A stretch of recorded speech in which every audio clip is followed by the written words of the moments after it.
So, ito yung aming pang-ano to namin.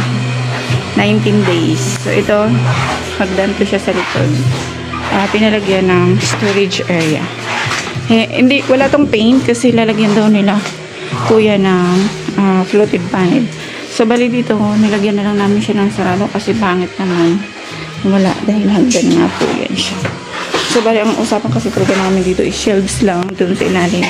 So, nagbago yung isip nila, kaya nagpa-add lang kami ng tubig para dun sa gagamitin dagdag na ano kasi to marine local plywood na 3/4. So, yung isa niya is nasa 1/4.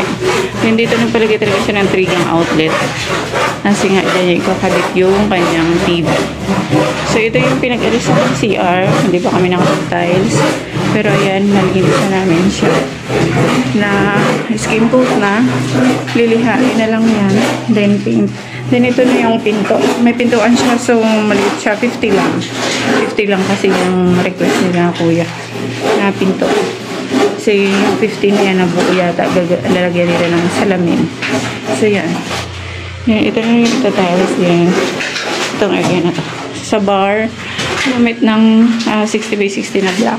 So, naka 45 siya. So, i-ano na namin to silan.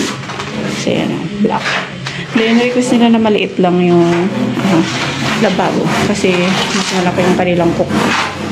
So, dito sa, sa backsplash, gamit kami ng 30 by 60.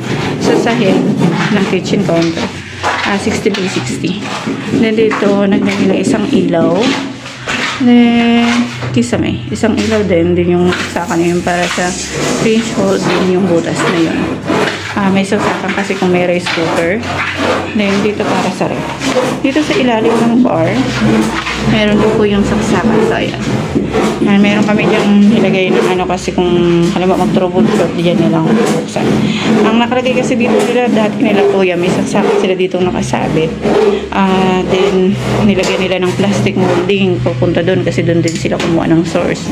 So, kami, dahil doon kami kukuha ng source, binauna lang namin yung wiring na yun, yung plastic molding na yun.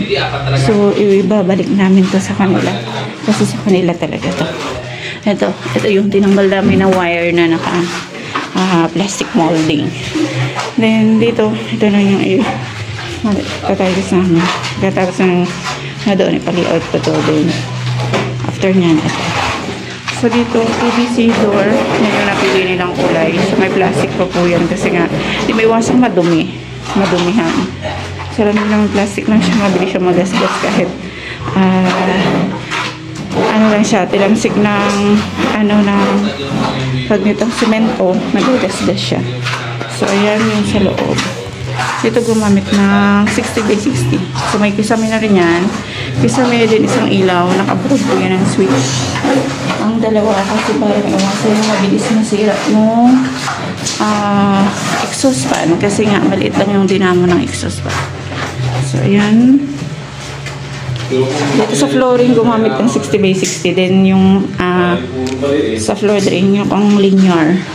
Then, nagpalagay sila ng bathroom niche, cavities, or kung ano man ang tawag nyo dyan.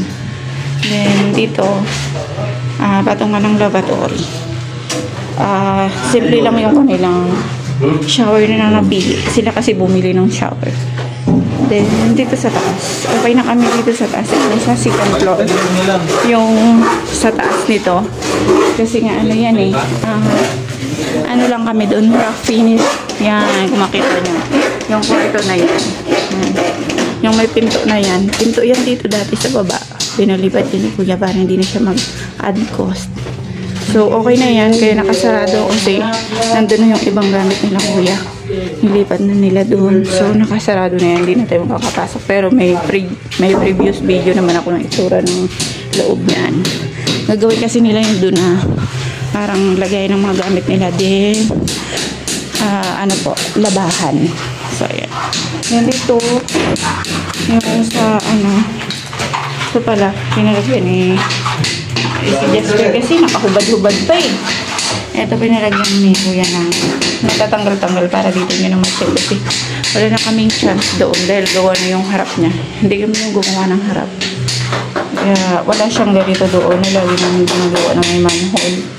So So, dito na lang siya nagmamanhol. Gusto niya yung natatanggal-tanggal. Itatiles din po yan, pero litaw lang yan, yung bakal. Kasi nga, syempre yung pagkakapitan, pagka tinanggal. So, yun lang.